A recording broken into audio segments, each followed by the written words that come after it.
இதுதான் சர்மாவோட குடும்பம். இதுல முக்கியமானவரு ராம்தேவ் சர்மா. ஆனா உண்மையிலேயே இந்த குடும்பத்தோட பொறுப்பு மிஸ்ஸஸ் சர்மா கிட்ட தான் இருந்துச்சு. மருமகளே, சொல்லுங்க அத்தை. சொல்லுங்க அத்தை. நான் ஒண்ணு இல்ல, ரீமாவை தான் கூப்பிட்டேன். அவ மார்க்கெட்டுக்கு போயிருக்கா, சில பொருள் வாங்குறதுக்காக. அப்படின்னா சரி, நீ என்ன பண்ணு, போய் டீ போட்டு கொண்டு வா. மாமா, உங்களுக்கும் டீ வேணுமா? எப்படியும் டீ போடுற இல்லம்மா, எனக்கு கூட டீ போடு. சரிங்க மாமா. மிஸ்ஸஸ் சர்மாவுக்கு 4 பசங்க 4 மருமக இருந்தாங்க. அவங்க எல்லாருடைய கண்ட்ரோலும் அவங்க கையில தான் இருந்துச்சு. ஒவ்வொரு மாசமும் 4 பசங்களும் ஒண்ணு சேருவாங்க. அவங்க சம்பாதிக்கிற எல்லா பணத்தையும் அவங்க அம்மா கையில கொடுப்பாங்க. மிஸ்ஸஸ் சர்மா கிட்ட சொல்லாம அந்த பசங்க யாருமே தனக்காகவோ இல்லன்னா தன்னோட மனைவிக்காகவோ எதுவும் வாங்க மாட்டாங்க. அம்மா, ரொம்ப நாளா சுனேனா ஒரு புது புடவை வாங்கி கொடுக்க சொல்றா. அவளுக்கு நான் வாங்கி கொடுக்கட்டா? சொல்லுங்கம்மா. வேண்டாம். ஒருவேளை நீ புடவை வாங்கினா மத்தவங்களுக்கும் அவங்க பொண்டாட்டிக்கு புடவை வாங்கணும்னு தோணும். அதுக்கப்புறம் அவங்க இஷ்டப்படி எல்லாருமே நடந்துப்பாங்க. சரிம்மா. அன்னைக்கு சாயந்தரமே மிஸ்ஸஸ் சர்மா மார்க்கெட்டுக்கு போனாங்க. 4 புடவை அவங்க வாங்கினாங்க. மருமகளே, மேனா, சுனேனா, ரீமா, லதா, நீங்க எல்லாரும் எங்க இருக்கீங்க? இதோ வந்துட்டே. நயனா, இது உனக்கு. ரீமா, இது உனக்கு. லதா, இது உனக்கு. அப்புறம் சுனேனா, இந்த புடவை உனக்கு. ரொம்ப சந்தோஷம் அத்தை. எவ்வளவு அழகா இருக்கு. எனக்கும் இந்த சாரி தான் ரொம்ப பிடிச்சிருக்கு. நீங்க எல்லாரும் போய் சமையலுக்கான ஏற்பாட பாருங்க. சுனேனா, நீ நில்லு, உன்கிட்ட கொஞ்சம் நான் பேசணும். சரிங்க அத்தை. அங்க இருந்து 3 மருமகளும் போனாங்க. சுனேனா, நீ எல்லார விட பெரிய மருமக. எனக்கு அப்புறமா இந்த குடும்பத்தை ஒற்றுமையா வச்சுக்கிறது உன்னுடைய கடமை. என் பையன் விக்ரம் தான் சொன்னான், உனக்கு புது புடவை வேணும்னு கேட்டியாமே. ஆனா நான் தான் அவனை வாங்க கூடாதுன்னு சொன்னேன். எதுக்காகன்னு உனக்கு தெரியுமா? தெரியல அத்தை. இன்னைக்கு ரவி உனக்காக புடவை வாங்கிட்டு வந்தான்னா நாளைக்கே ரவி இல்லன்னா நித்தின் அவங்க பொண்டாட்டிங்களுக்கு நகை வாங்கிட்டு வர ஆரம்பிச்சிருவாங்க. அதுக்கப்புறம் இந்த குடும்பத்தோட ஒற்றுமையே போயிடும். நீங்க 4 பேரும் என்னோட மருமக. என்ன பொறுத்த வரைக்கும் நீங்க 4 பேருமே ஒண்ணுதான். அதனாலதான் உங்க 4 பேருக்கும் நான் புடவை வாங்கிட்டு வந்தேன். இதுக்கப்புறம் உனக்கு எது தேவைப்பட்டாலும் என்கிட்ட கேளு, விக்ரம் கிட்ட கேட்காத. உன்னால முடிஞ்சதுன்னா இந்த வீட்டோட பொறுப்பை கூடிய சீக்கிரத்துல ஏத்துக்கோ. சரிங்க அத்தை. மிஸ்ஸஸ் சர்மா ரொம்ப அன்பா தன்னோட பெரிய மருமகளுக்கு அவளுடைய பொறுப்புகளை சொல்லி கொடுத்தாங்க. சில மாசங்களுக்கு அப்புறமா ரீமாவுக்கு திடீர்னு ஒரு ஆக்சிடென்ட் ஆச்சு. அதுல அவளோட கையில பிராக்சரும் ஆயிடுச்சு. அதனால மிஸ்ஸஸ் சர்மா தன்னோட மருமகளுக்கு தன்னோட கையால ஊட்டி விட்டாங்க. நயனா படிச்சவ, அதனால அவ வேலைக்கு போகணும். அதனால தன்னோட புருஷன் விஜேஷ் கூட சண்டை போட்டுட்டு இருந்தா. அம்மா, இனி நீங்க தான் அவளுக்கு சொல்லணும். அவ இனி வேலை செய்ய வேண்டிய அவசியம் என்ன இருக்கு? நயனா வேலைக்கு போறதுல என்னப்பா தப்பு இருக்கு? ஒருவேளை அவளுக்கு விருப்பம் இருந்தா அவளை வேலைக்கு போக சொல்லு. இந்த மாதிரி மிஸ்ஸஸ் சர்மா சொன்னதுனால நயனா வேலைக்கு போய் தன்னோட கனவை நினைவாக்கிக்கிறதுக்கு ஒரு வாய்ப்பும் கிடைச்சது. அப்புறம் லதாவுக்கு சமையல் செய்யறதுல ரொம்ப ஆர்வம். அதனால லதாவுக்கு விதவிதமா சமைக்கிறதுக்கு மிஸ்ஸஸ் சர்மா கத்து கொடுத்தாங்க. இப்போ மிஸ்ஸஸ் சர்மாவுக்கு 50வது பிறந்த நாள். மருமகளே, அத்தை, நீங்க பேசாம இங்க உட்காருங்க. ஆனா யாராவது இங்க என்ன நடக்குதுன்னு கொஞ்சம் சொல்றீங்களா? நாங்க சொல்ற அத்தை, சொல்றோம். மிஸ்ஸஸ் சர்மாவோட மருமகள் எல்லாம் சேர்ந்து ஒரு பெரிய ஃபங்க்ஷன் ஏற்பாடு பண்ணாங்க. Happy birthday to Mrs Sharma. நன்றி நன்றி. அப்புறம் இந்த கிஃப்ட் உங்களுடைய அன்பான மருமகள்ங்க நாங்க 4 பேர் சேர்ந்து கொடுக்கறோம். அந்த கிஃப்ட் என்னன்னா மிஸ்ஸஸ் சர்மாவோட பெயிண்டிங். அதுல என்ன எழுதிருந்துச்சுன்னா, அம்மா. உண்மையை சொல்லணும்னா இவங்க எங்களுக்கு அத்தை இல்ல, எங்க அம்மானு தான் சொல்லணும். இதெல்லாம் கேட்டதுக்கு அப்புறம் மிஸ்ஸஸ் சர்மாவுக்கு சந்தோஷம் தாங்கல. அது அவங்க கண்ணுல கண்ணீரா வெளிப்பட ஆரம்பிச்சது. அவங்க தன்னோட 4 மருமகளையும் கட்டி அணைச்சுக்கிட்டாங்க.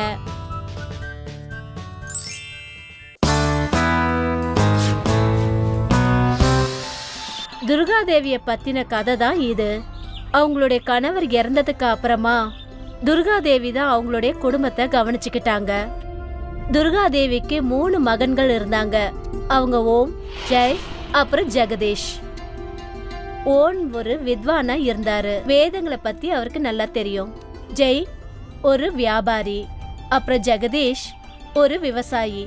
அவருதான் துர்காதேவியோட நிலத்துல விவசாயம் செய்வாரு.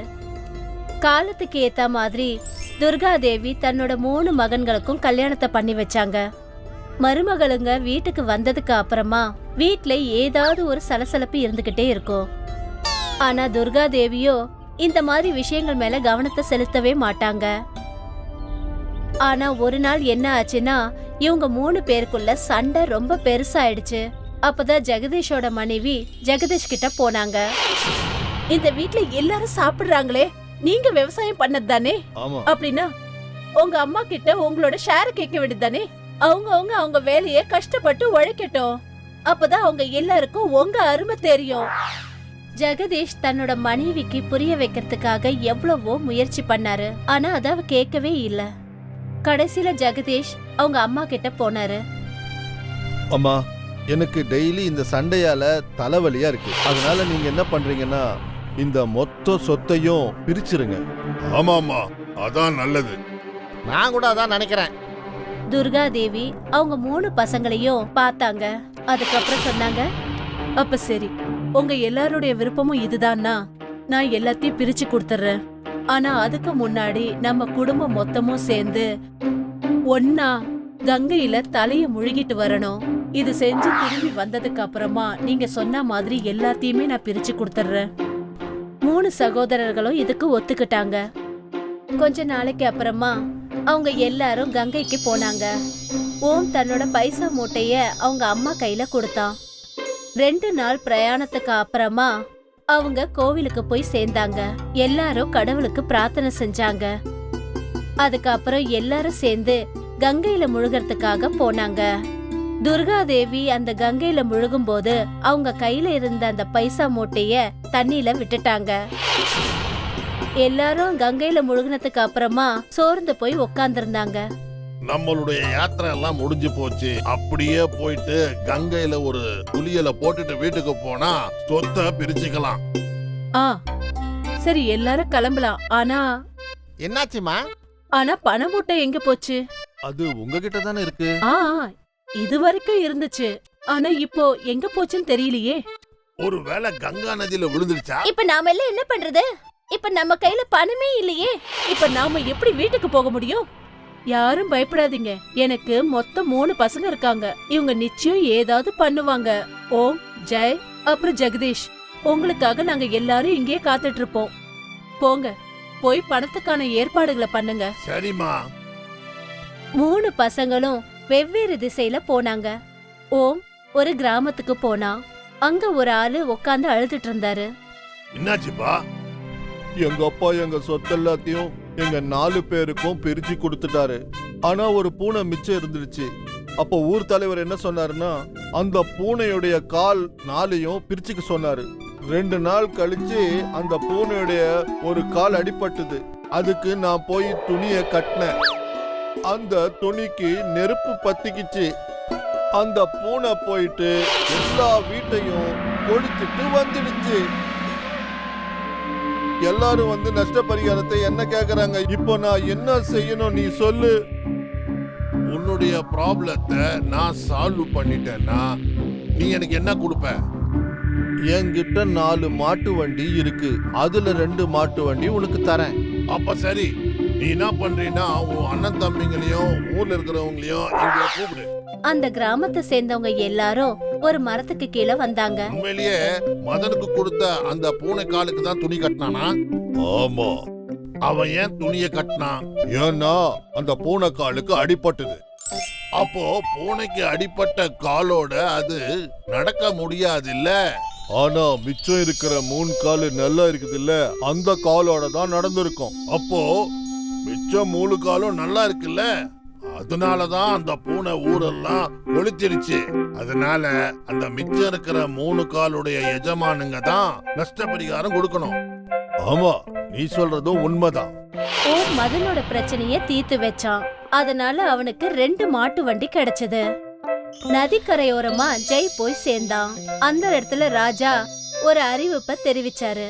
யாராவது வந்து என்னுடைய யானை எவ்வளவு எடை இருக்குன்னு சரியா சொல்லுவாங்களோ அவங்களுக்கு 10,000 நாணயங்கள் கொடுப்பேன். இத கேட்டதும் ஜெய் உடனே ராஜா கிட்ட போய் சேர்ந்தான். மகாராஜா, நான் இந்த வேலையை செய்யறேன். ஆனா எனக்கு ஒரு படகு, அதோட சேர்த்து நிறைய நெல்லு மூட்டைங்களும் வேணும். சரி, ராஜா ஜெய்க்கு ஒரு படகு கொடுத்தாரு. இப்போ இந்த படகை நதிக்குள்ள அனுப்புங்க. அந்த யானைய அந்த படகுல உட்கார வைங்க. வீரர்கள் யானைய அந்த படகுல நிக்க வச்சாங்க. அதுக்கப்புறம் ஜெய் ஒரு கரித்துண்டால அந்த படகுல ஒரு கோடை வரைஞ்சான். அந்த படகு அது வரைக்கும் தண்ணிக்குள்ள முழுகி இருந்தது. இப்போ அந்த யானைய வெளியில இறக்கிடுங்க. அந்த நெல்லு மூட்டைகளை படகுல நிரப்புங்க. வீரர்கள் அந்த யானைய படகுல இருந்து எடுத்துட்டாங்க. அதுக்கப்புறம் அந்த படகுல நெல் மூட்டைய அடுக்குனாங்க. அந்த படகும் அந்த அளவு வரைக்கும் தண்ணிக்குள்ள முழுகிச்சு. போதும் போதும், இப்போ இந்த நெல்லு மூட்டைய எடை போடுங்க. அப்ப தெரிஞ்சிரும். அதுக்கப்புறம் அந்த நெல் மூட்டைய அவங்க எடை போட்டாங்க. மகாராஜா, 3000 கிலோ.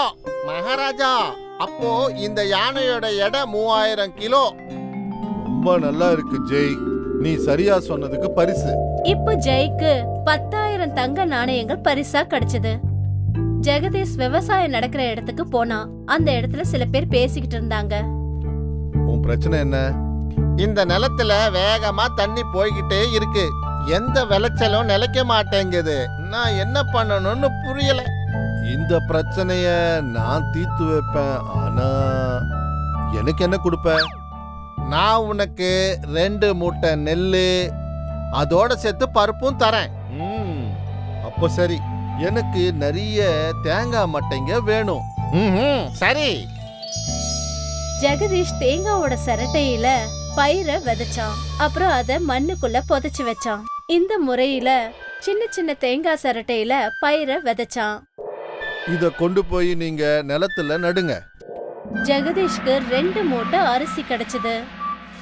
3 பசங்களும் அவங்க அம்மா கிட்ட போய் சேர்ந்தாங்க.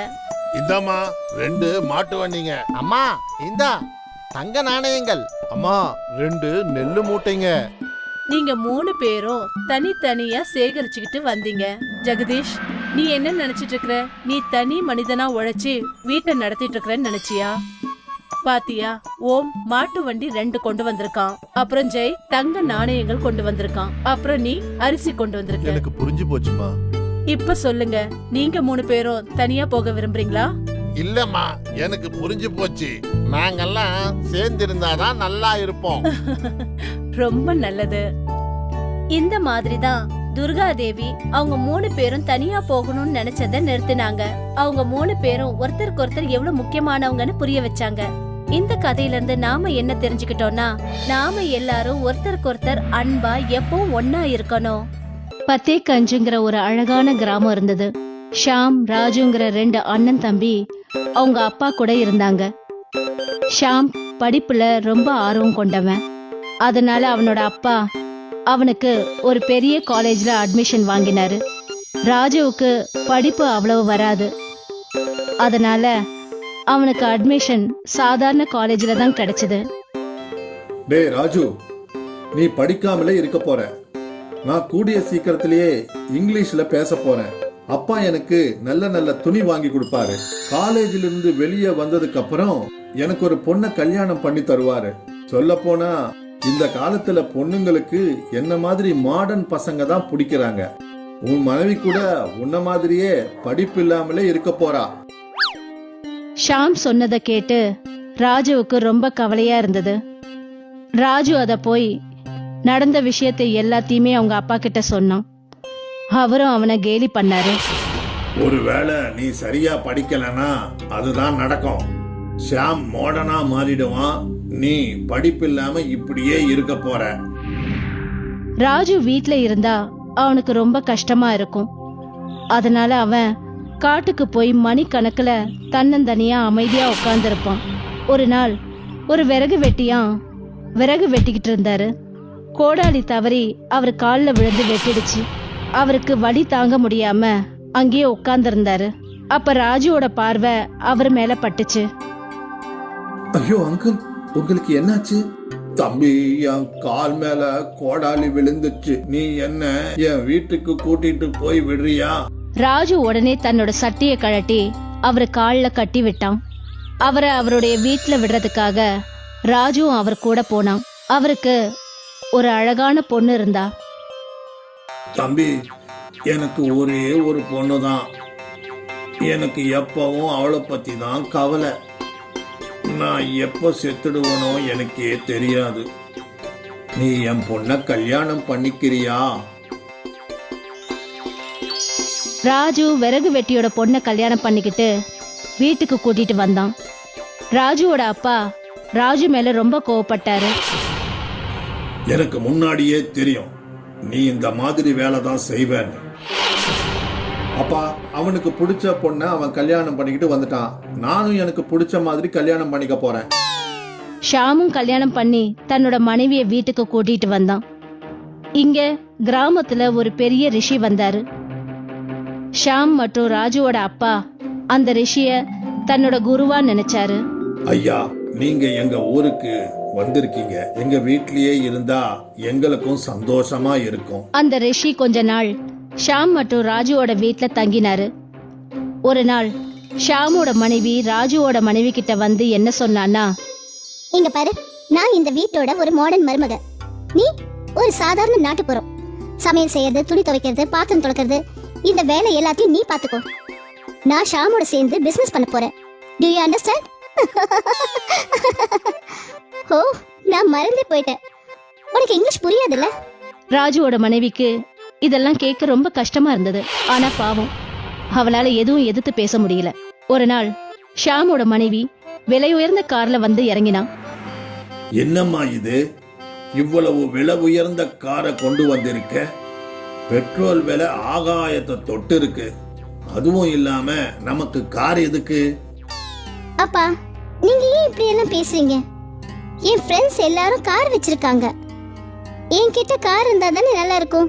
என்கிட்ட கார் இல்லைன்னா என் ஃப்ரெண்ட்ஸ்க்கு முன்னாடி எனக்கு அவமானமா இருக்கும். மறுநாள் ஒரு ஏழை அம்மா ராஜு ஷாம் வீட்டுக்கு வந்தாங்க. அவங்க ராஜுவோட மனைவி கிட்ட சொல்றாங்க, எங்க வீட்ல பையன் பிறந்திருக்கான். நான் கிராமத்துக்கே ஸ்வீட் கொடுத்தேன். அதனால நீங்களும் கண்டிப்பா சாப்பிடுங்க. ராஜுவோட மனைவி அந்த ஸ்வீட்டை வாங்கிக்கிட்டு வீட்டுக்குள்ள போனா. இந்த ஸ்வீட்டை யார் கொடுத்தாங்க? கிராமத்துல இருக்கிற ஒரு பெண் கொடுத்துட்டு போனா. நீ என்ன பைத்தியமா? உனக்கு தெரியாதா? நாம பெரிய குடும்பத்தை சேர்ந்தவங்க. சின்ன ஜாதியை சேர்ந்தவங்க கொடுக்கறத நாம சாப்பிடக்கூடாது. இந்த ஸ்வீட்டை வெளியே தூக்கி போடு. உன்னோட நாட்டுப்புற புத்தி உன்னை விட்டு போகாதா? கொஞ்ச நாளைக்கு அப்புறம் ஷாமோட மனைவிக்கு பிறந்த நாள் வந்தது. ஷாமோட மனைவி ராஜுவோட மனைவி கிட்ட என்ன சொன்னான்னா, இன்னைக்கு என்னோட பர்த்டே பார்ட்டிக்கு நிறைய பேர் வருவாங்க. நீ இன்னைக்கு உன் ரூம்லயே அடைஞ்சிரு. உனக்கு துணிமணி கூட எப்படி போடுறதுனே தெரியல. என்னோட ஃப்ரெண்ட்ஸ் எல்லாரும் என்ன மாதிரி மாடர்னா இருப்பாங்க. ஒருவேளை அவங்க உன்னை பார்த்தாங்கன்னா அப்புறம் எனக்கு தான் அவமானம்.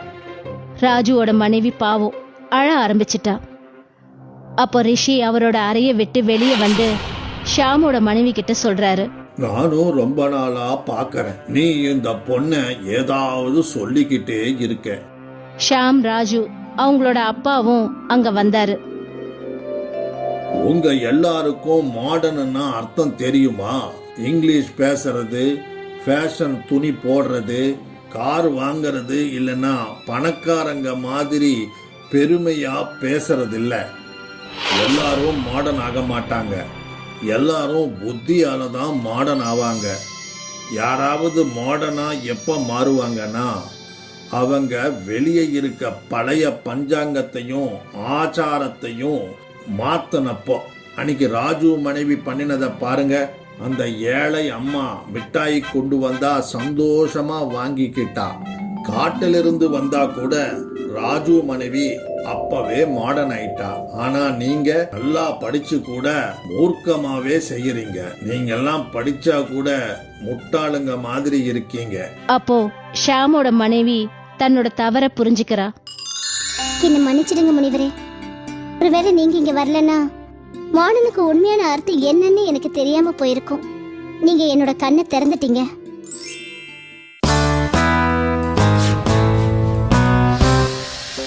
நந்தாவும் வினோதும் தன்னுடைய ஒரே மகனான ரவிய வெளிநாட்டுல படிக்க வச்சாங்க. அந்த விஷயத்துல அவங்களுக்கு ரொம்ப நம்பிக்கை இருந்துச்சு. ரமா, உனக்கு விஷயம் தெரியுமா? என் பையன் அமெரிக்காவுல படிச்சிட்டு இருக்கான். இது ரொம்ப நல்ல விஷயமாச்சே. ஆ இப்ப நான் அவனுக்கு ஒரு கல்யாணத்தை பண்ணி வைக்கணும், அதான் என்னோட கவலை. அவனுக்குன்னு ஒரு நல்ல பொண்ணு கிடைச்சா போதும். நந்தா, ஒருவேளை ரவி வெளிநாட்டுல இருந்து வெள்ளைக்காரிய மருமகளா கூட்டிட்டு வந்தா என்ன பண்ணுவ?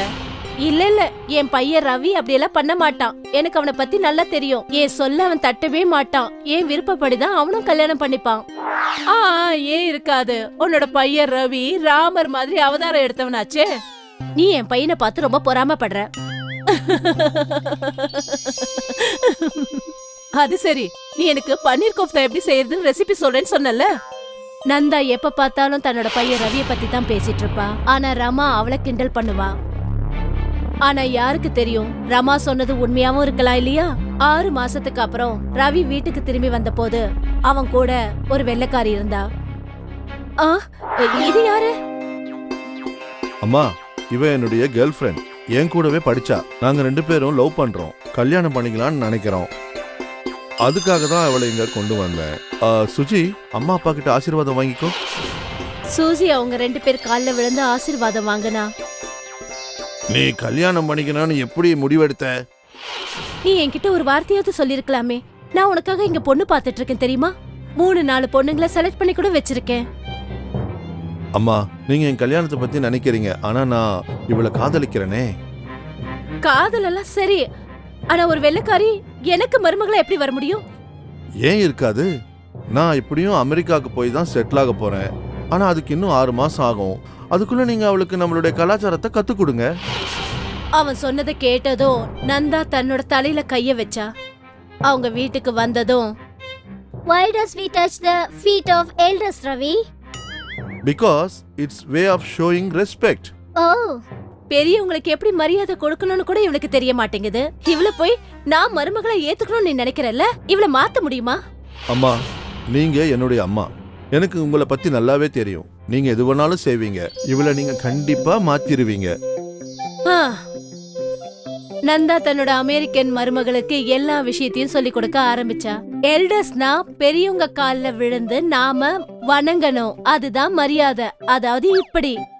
you mean touching the feet? Yes yes, ஆமா ஆமா. சூசிக்கு ரோட்டி எப்படி பண்ணணும்னு நந்தா சொல்லி கொடுத்தா. மாவு, Flour. இதை இப்படி ரோல் பண்ணி பிரஸ் பண்ணணும். Like this? Yes yes. அதுக்கப்புறம் இந்த ரோலிங் பின்ஸ வச்சு இப்படி தரட்டணும். Like this. சூசி ரோட்டி எப்படி தரட்டினாலோ அவளுக்கு எந்த தேசத்தோட கொடிய பண்ணான்னு அவளுக்கே தெரியல.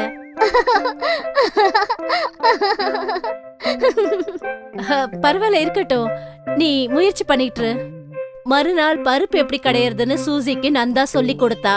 சூசி எல்லா மசாலாவையும் போட்டு கலந்தா. இப்ப சூசி எல்லாத்தையும் கத்துக்க ஆரம்பிச்சா. கொஞ்ச நாளைக்கு அப்புறம், நந்தா, ஓ நந்தா, என்னங்க எதுக்காக கத்திட்டு இருக்கீங்க? புது தலைவலி வந்திருக்கு. எங்க ஊர்ல இருந்து எங்க சொந்தக்காரங்கெல்லாம் வராங்களாம், எங்க அம்மாவோட சேர்த்து. என்ன பண்றது, வரட்டும் விடுங்க. ஆனா சுஜி நம்ம மருமக மாதிரி இருப்பாளா? நீங்களே பார்க்க தானே போறீங்க. மறுநாள் சூசிக்கு நந்தா சாரிய கொடுத்தா. இத நீ கட்டிக்கணும். But எப்படி? How? நந்தா சூசிக்கு புடவைய கட்டி விட்டா. சூசிக்கு அந்த புடவை ரொம்ப பிடிச்சிருந்தது. Wow, I look amazing.